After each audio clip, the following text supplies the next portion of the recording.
Hi, everyone, and welcome back to another episode of the Democratic Constitution podcast.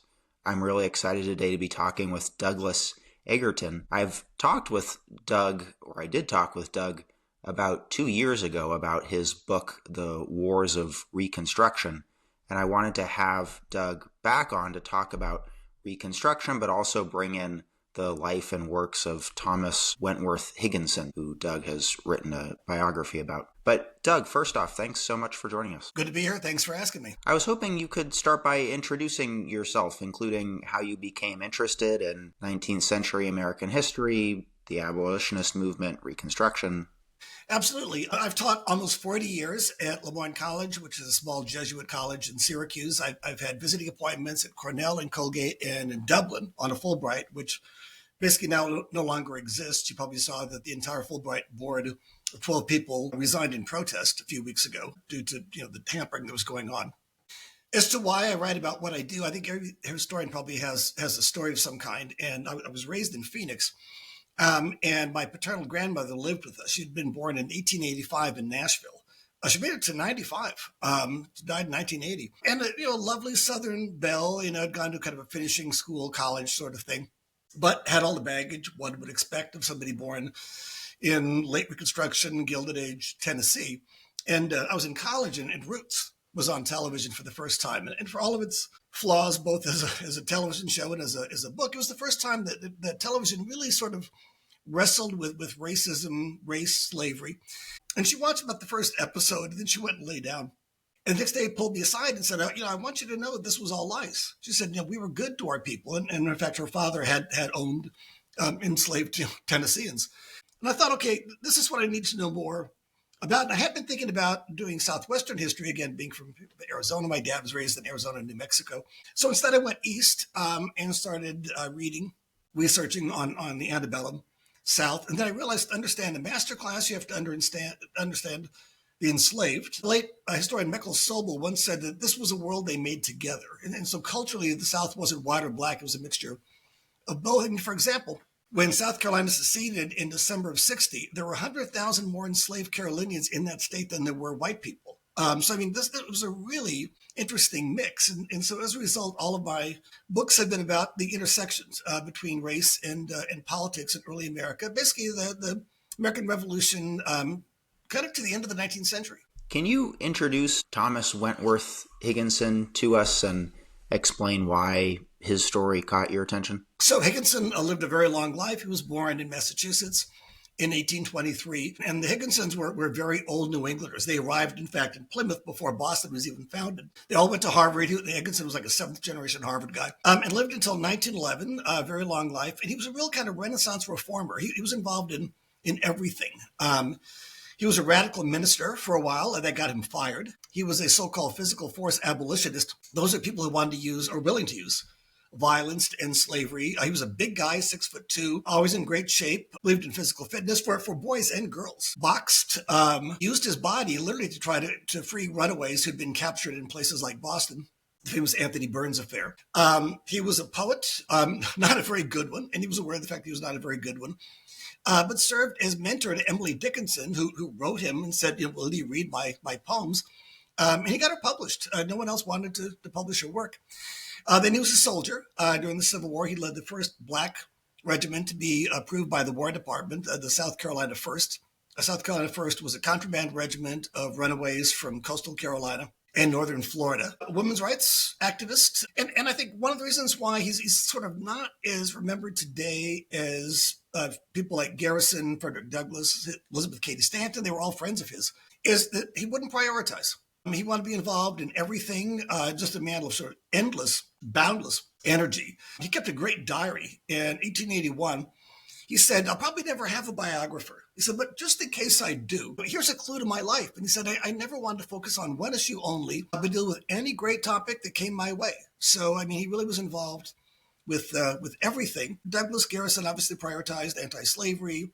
His friends Lucy Stone, Susan B. Anthony obviously prioritized women's rights. And he was involved in everything. Yeah, that point really comes across in your book, his involvement with so many things. And his life spans a period in which there's a lot going on. The abolitionist movement, the Civil War, the struggle for women's suffrage and women's rights. There's a lot going on. You use this term, which I think is interesting, calling Higginson a bridge activist.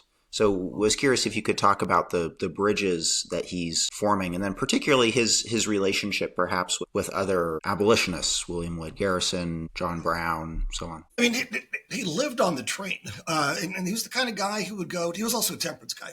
He would go to a temperance conference in Maine on Friday, get on the train and go to a women's rights conference in Manhattan, get on the train again, go to Ohio for an anti-slavery conference. And so he's sort of the link. If you put him in the center of this sort of circle, all the spokes, span out to Douglas, to Garrison, to Lucy Stone. So he's kind of the one person who pulled all of that together. He admired Garrison, didn't agree with him. Garrison, of course, was a pacifist. Garrison did not vote. Higginson actually ran for office. He lost as a free soiler and was not afraid to use violence. He was much more in sync with his friend Frederick Douglass. And of course, Douglass had been a slave. Douglass was a runaway. Douglass would say things, always a very elegant guy. He's not going to pull his shirt off, but he would say in speeches, if you could see my back, you would see the scars. And that's where Higginson was. 1854, a Virginia runaway named Anthony Burns got to Boston, and one of those kind of strange world stories was spied in the street by a friend of his owner. And so federal marshals arrested him for returning to Virginia. And Higginson he was living in Worcester. He went into Boston.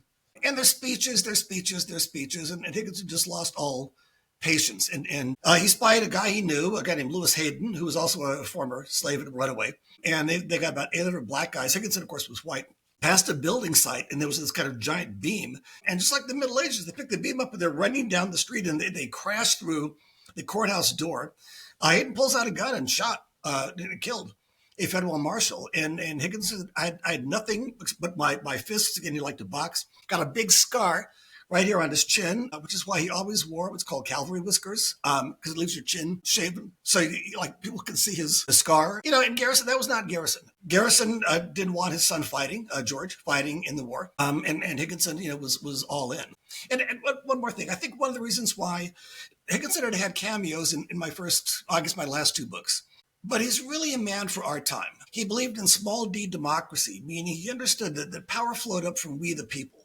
And he believed that the federal government was causing harm to people, as it clearly was in the 1850s. It was up to the people to respond. He didn't want to run runaways in Canada. He wanted to have a safe haven for them in Boston. So to put that kind of in a modern perspective, he'd be the first guy at a No Kings rally, because he understood that's where power came from, not from the federal government, not even from the state government, but from the power of the people. Yeah, one of the many really inspiring, impactful aspects of the pre-war abolitionist movement, talking about the Burns cases of people physically trying to, and also lawyers fighting in court to keep people who had escaped slavery from being taken back into that life. I was recently talking with Daniel Farbman about this. He's also a historian of the pre-war abolitionist movement. And to a certain extent, people like Higginson did turn the Fugitive Slave Act into a dead letter. Again, Higginson at that point was living in Worcester, which had a lot of runaways, living in the town who were in danger under this law. And Franklin Pierce, the president, really wanted Higginson punished and arrested. So they sent a federal marshal, a guy named Asa Butman of all things, to Worcester to arrest him. And he's set upon by a black mob. And at that point, Higginson gets the federal marshal back on the train to Boston and says, you probably shouldn't come back to Worcester. And he didn't. And so at that point, it became a dead letter in places like Worcester. I live in Syracuse, and of course, the famous case here, the so-called Jerry Rescue. And after that, federal marshals didn't even bother to come to places like Boston, Syracuse, Worcester, because nobody was going to obey the law. Can you talk about what Higginson did during the Civil War? You mentioned that he led the first group of black soldiers. When the war broke out, Higginson, like a lot of abolitionists, was very ambivalent about the war. He'd held his nose and voted for Lincoln in 1960. A lot of abolitionists didn't, because again, Lincoln at that point was not an abolitionist. He was a free soiler, not the same thing. But Higginson said, he is the most legitimately anti-slavery candidate since John Quincy Adams, and like it or not, he's on the ballot, and Garrison isn't, so we're going to vote for Lincoln. He was also in his late 30s, and so he was, although in great shape, he was no 21-year-old kid, who would flat out go off and serve, finally became simply a desk captain in Massachusetts, basically kind of filing papers. So in the fall of 62, when Lincoln issued the preliminary Emancipation Proclamation and the war finally became a war not just for Union. Higginson, by the way, had been against Union. Back in the late 50s, he'd led a series of conventions calling for disunion in the wake of Dred Scott. He thought the North and the South had nothing in common, and New England just seceded from the South. So fighting a war simply for a union was not his cup of tea. But when it became an anti-slavery war, then he was all in, and again, a very vigorous guy. So was invited to come to Beaufort, which had been captured about a year before by the U.S. Navy, South Carolina, by a guy named Rufus Saxton. And Saxton was a West Point guy, but also an anti-slavery guy. The War Department already had authorized the raising of this unit, but it was very troubled. The original colonel had done a very bad job. Basically, the entire regiment was non-literate. And again, these were guys, a week, a day out of slavery, came as refugees, brought their wives, children, parents with them, and really needed somebody to kind of impose some kind of control on all this. So Higginson went down the coast. He sailed down to Beaufort from Boston, and was still very dubious about this experiment. He wasn't sure it would go well. And so Saxton said, just go talk to the guys. Just talk to the guys. And so Higginson's kind of wandering up and down the line. And there was a young man who'd been wounded in an upriver raid, a private. And Higginson said, well, young man, probably more than you bargained for, isn't it? And the black private said, no, master, this is exactly what I bargained for. And Higginson went and found Saxton and shook his hand and accepted, and then wrote in his diary, note to self, tell the privates not to refer to white officers as master, call them colonel, captain, lieutenant, whatever. He ran his regiment in a very interesting way. This is going to sound odd to some listeners, but there was kind of a slave hierarchy. So on a really big plantation in a place like South Carolina, you had artisans, you had enslaved blacksmiths, enslaved carpenters. If anybody was going to be literate, typically it was people like that because they needed to have some kind of written instruction. A lot of really big plantations had what was called a driver. The driver was kind of a sub-overseer. He picked the biggest, toughest guy because he's going to impose control on the rest of the enslaved population. And ironically, it's often the drivers simply led entire plantation populations toward Union lines. Just say in the middle of the night, they're over there, let's go that way. So they just kind of fell back into that order when they arrived in camp. And so the guys who were the drivers, ship's pilots, carpenters became the sergeants. Every regiment had at least 10 sergeants. And Higginson was perfectly happy to let the corporals and the sergeants run the regiment and deal with the guys while he did paperwork and then led the raids with them. He wrote a letter to his wife and he said, there's nothing we can do in the way of punishment to these guys that hasn't been done to them. They'd been whipped, they'd been beaten. So Higginson understood you had to govern these guys with a really light touch, and so simply let the black sergeants and black corporals do that. And again, these were guys who already had authority in the black community's mind, and so it was a very sort of, I guess, hands off is kind of the right word as a colonel, and simply so I was rolled to deal with Washington. And then do the occasional raid, which again then almost got him killed. And I was just thinking, he was no stranger to fighting. He didn't engage in John Brown's raid, but that's a whole other aspect of his life. He was not opposed to people using force and fighting for their emancipation. No, and in fact, he first met John Brown when he was running guns out to Kansas during the Bleeding Kansas period. And so churchmen in his area in New England were raising money to buy Sharps rifles. And he finally realized that the most effective way to get them there was to take them himself, giant boxes. So he's out there riding around, and one of my favorite stories, he was such a fascinating guy. So one of my favorite stories, towns in Kansas in the territorial period were either pro-slavery or anti-slavery. So they weren't kind of mixed together. So he rides into a pro-slavery town to kind of see what's up. And he's talking to these two guys, white guys. And they said, well, there's this anti-slavery minister. He's out here and he's proselytizing to the Negroes. And of course, he didn't use the word Negro. And he said, we're going to find him. We're going to find him. We're going to kill him.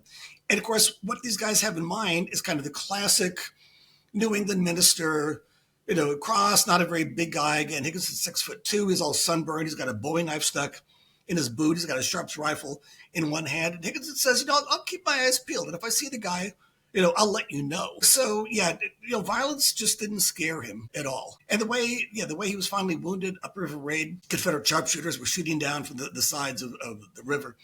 And a spent shell flew by his ribs, missed him by a quarter of an inch, but cracked or broke all the ribs in one side.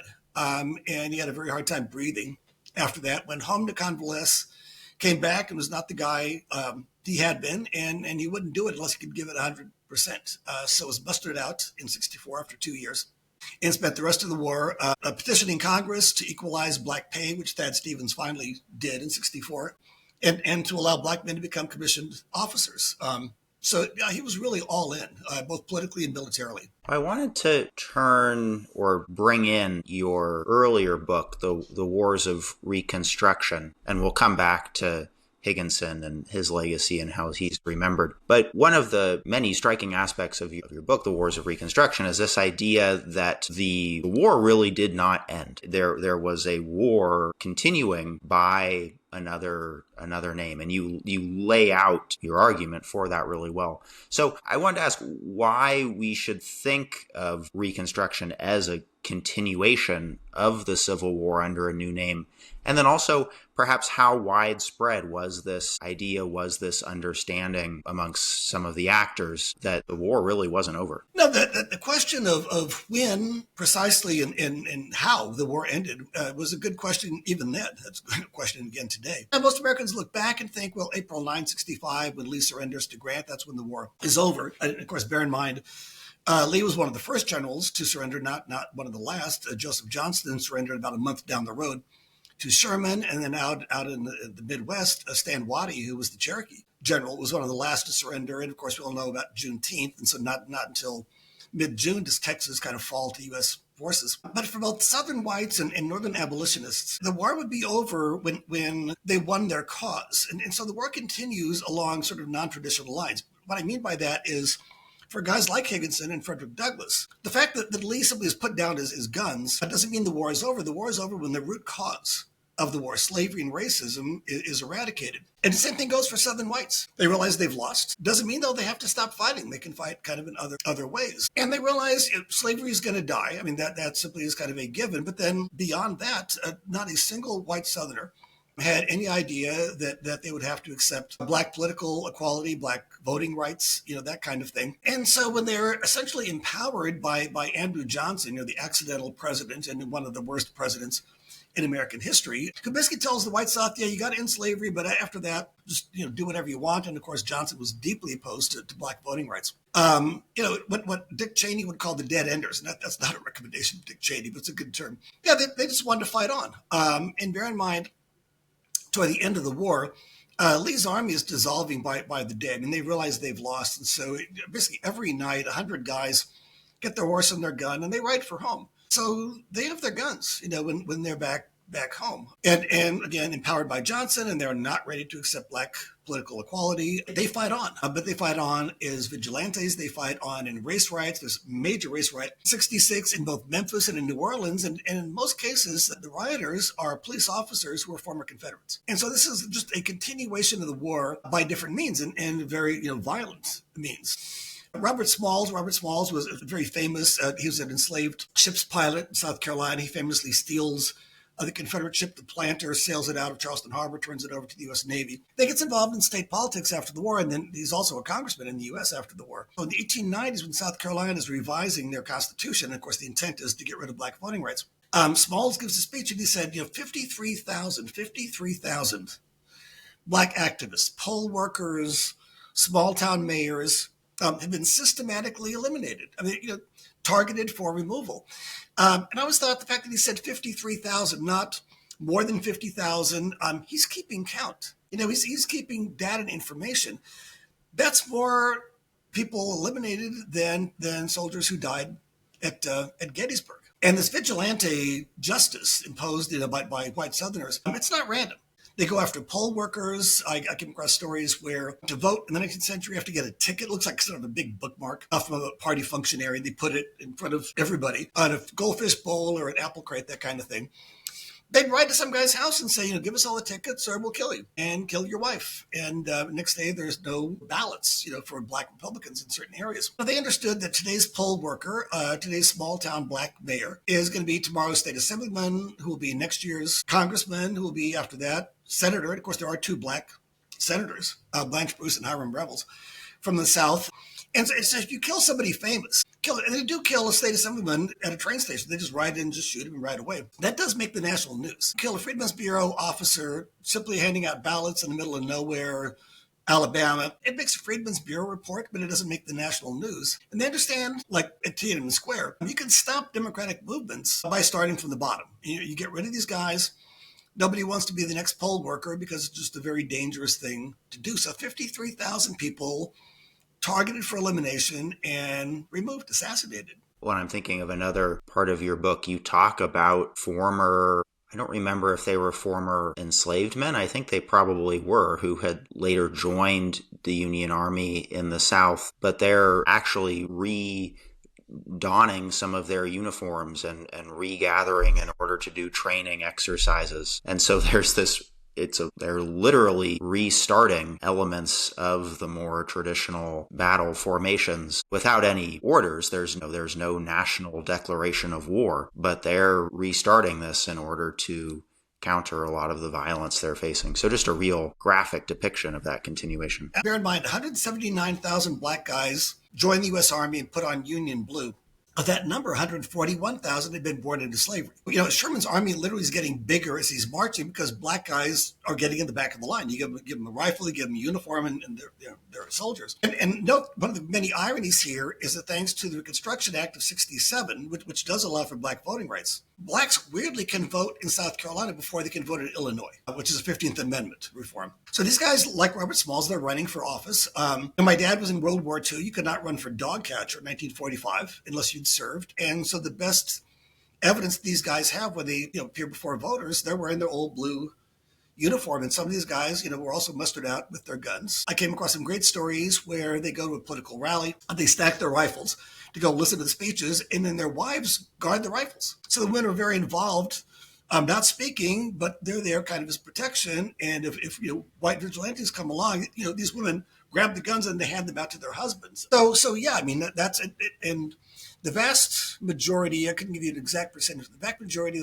of those who do serve in Congress, in State House, in the Senate are in fact black veterans, because it just sells them to voters. Hiram Revels, one of the two black senators, had been a chaplain in the military, and that gives them real respect in the eyes of the freed person's community. One of the aspects of the Civil War, but especially the Reconstruction period, that interests me the most are discussions. They're not necessarily so prominent. There's a lot going on, but discussions or hints, if you will, around how the government is organized and what are the different branches of power that people are encountering as they try to do things. So I have a little example here. So, in which, of course, you're familiar with this history, but in 1866, the Supreme Court deals a blow to Reconstruction in the Milligan case, which set firm limits on the use of military tribunals to try civilians when civilian courts are available. Civilian courts in the South were almost entirely sympathetic to the former Confederacy. Radical Republicans, after this, called for the impeaching of the justices, and Thaddeus Stevens said that the president should be impeached, saying it was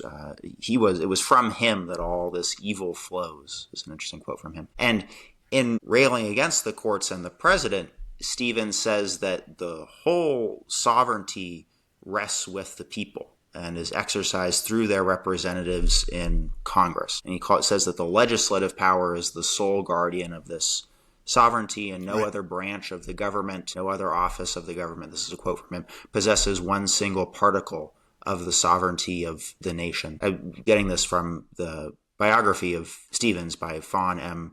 Brody. Brody also notes that Charles Sumner, on the other hand, another famous abolitionist, persisted in trying to fit radical Reconstruction or radical Republican theories more within the Constitution, if you will. So I was curious what Higginson would make of this discussion around the Constitution, what you would make of the place of this discussion. Yeah, on one hand, the 66 Milligan decision is regarded as sort of a bulwark of civil liberties. The decision held that if civilian courts were operating, and it actually dealt with the northern case, then military tribunals could not be trying civilians. And of course, the problem with that is that courts in the South, staffed by, again, former Confederates and white reactionaries, were not dispensing justice. So, like now, there's kind of a fight over who controls, sort of what kind of, division of power. So what Congress did was sort of a runaround. So the Reconstruction Act of 67 passed in March, which put the South back under military occupation and divided the South into 5 districts. They had jurisdiction over the courts in a way, in that, and again,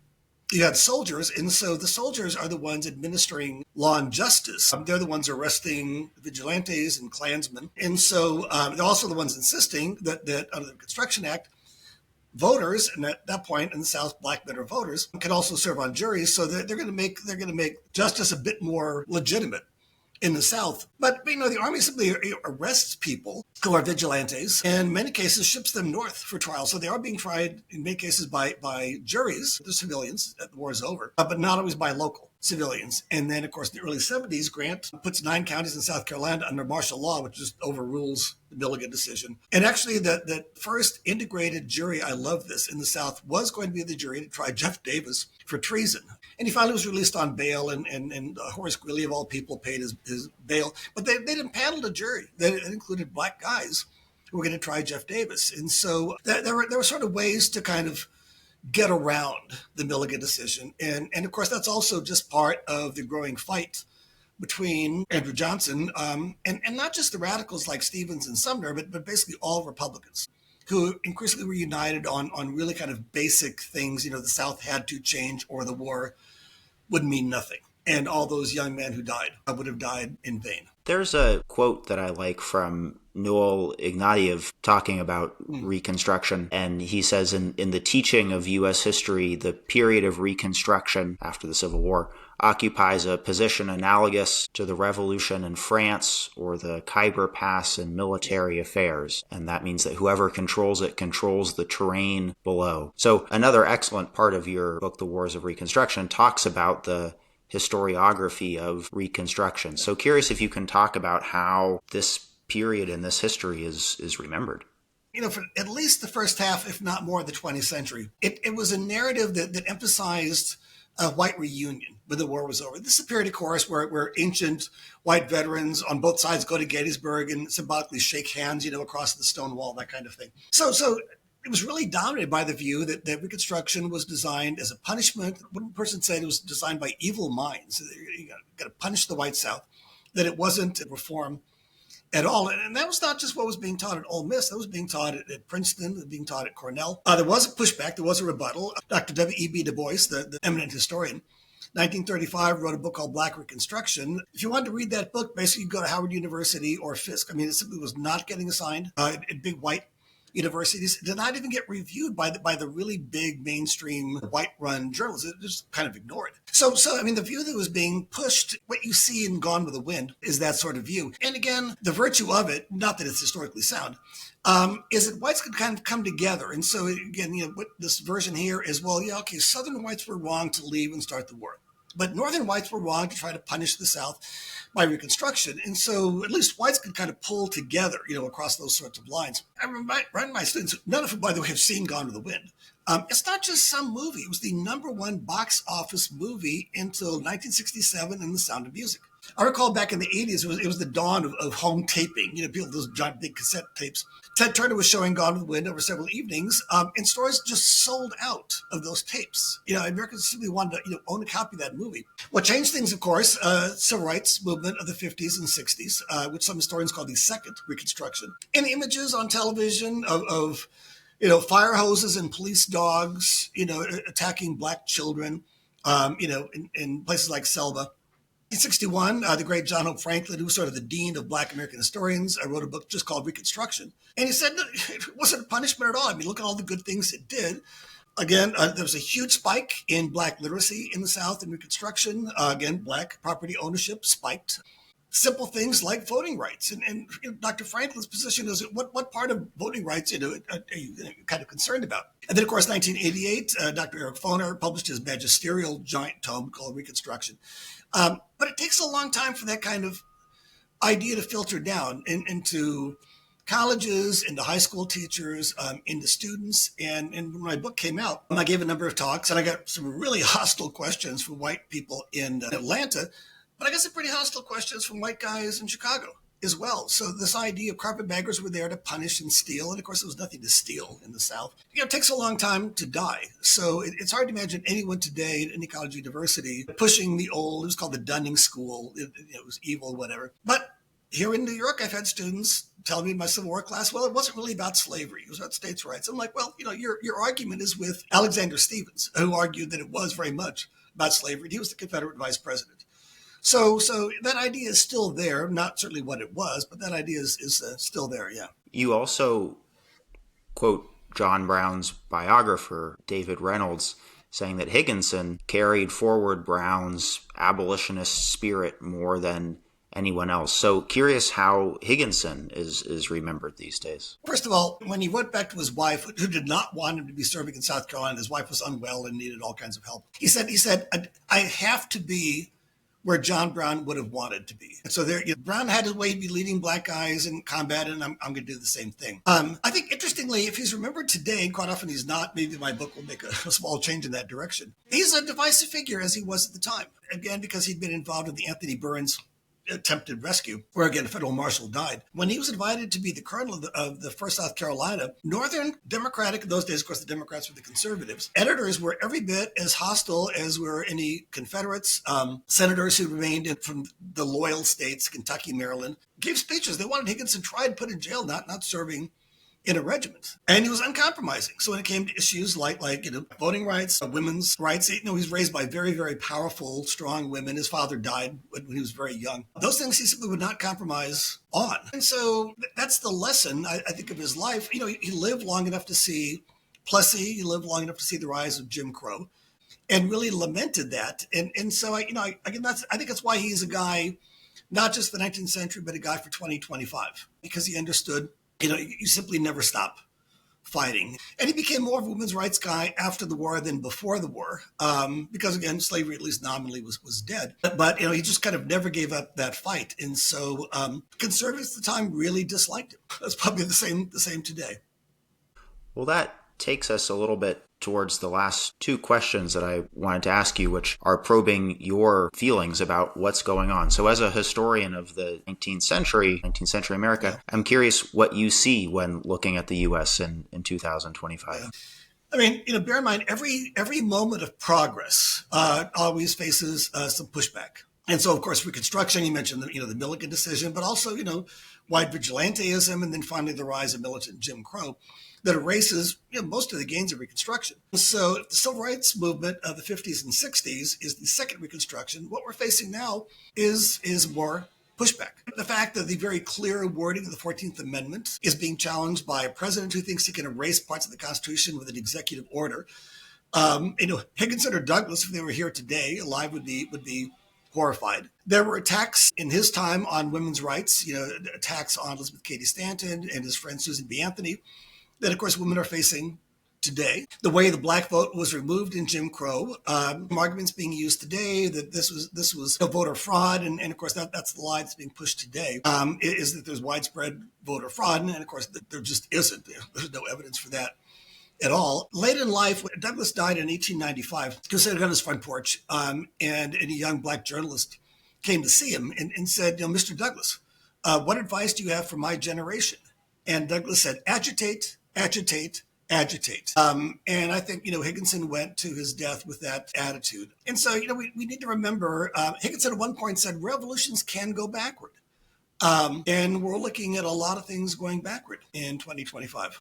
You've discussed how folks talk about it, the first Reconstruction, a second Reconstruction, and there are contemporary calls for a third Reconstruction. And so curious what you feel like that demand for a third Reconstruction says about the abolitionist movement, the Civil War, Higginson, Reconstruction, and also just so many of the characters who we encounter in your book. Yeah, I think most of Higginson's cohort understood that the fight isn't over.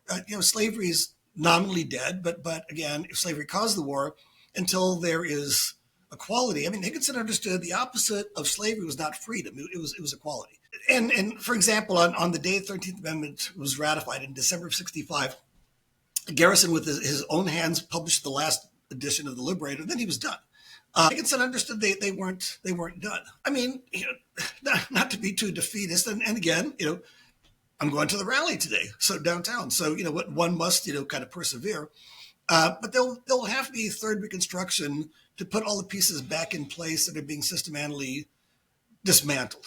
there was a lot of fraud in Reconstruction, and the fraud was all on the Southern Democratic conservative side. And there's talk about redrawing district lines in Texas, so there simply are more seats, regardless of what voters want. And that's the kind of thing that Higginson would have found unhappily very, very familiar. So it's important, I think, for our students and for just general readers to understand what people like Higginson, Douglas, Susan B. Anthony, what they put up with on a daily basis. People would go to anti-slavery rallies and throw rocks. One famous case set the entire building on fire. And these people just had enormous courage in the face of, actual physical threats. Higginson got a lot of hate mail from the South during the late 50s, saying, well, don't come down here or we'll deal with you. And of course, Higginson did go down there with the South Carolina First. And so reform is not kind of a small part of their existence. It was who they were. It's what they devoted themselves to, 24 hours a day. If things are going to get better in 2026, we need to rededicate ourselves to that same kind of understanding that it's not going to happen without a lot of work. Well, Doug, I really appreciate you coming on and talking with us and just beginning the conversation. I hope, the discovery that many people have, if they haven't already discovered a lot of the history around Reconstruction through your book, The Wars of Reconstruction, the life and the times of Thomas Wentworth Higginson through your new work on him. And thank you very much for coming on and talking with us. So I really appreciate it. Thanks for asking me, and good to see you again.